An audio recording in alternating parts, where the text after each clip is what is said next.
From the Cruise Radio studio in Jacksonville, Florida, this is Cruise News Today with Doug Parker. Charles Johnson, a 43-year-old from Statesville, North Carolina, has been charged with 6 felony counts of obtaining property by false pretenses by the Ardell County Sheriff's Office in North Carolina. An investigation was launched in July last year after an 83-year-old victim reported fraud. It was found that the owner of Carolina Blue Tours, Mr. Johnson, had scammed several elderly people by canceling a prepaid Alaska cruise. Get this, just one day before the cruise was set to depart without refunding anyone. Johnson also misappropriated over $25,000 from the victims. This just keeps going. Additionally, he sailed the cruise without the guest and he was arrested on December 19th. He's appearing in court next week. And in 2023, both the Lisbon cruise port and Nassau achieved record-breaking passenger numbers and cruise ship calls. The Lisbon cruise port welcomed 758,000 passengers, which was a 33% increase from pre-pandemic times.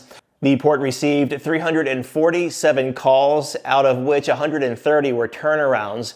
And on the other hand, closer to home, well, for most of us, Nassau closed the year with an impressive 4.49 million passengers with over 1,200 ship calls. In fact, 1,210 to be exact. Nassau set a one-day passenger record twice in 2023.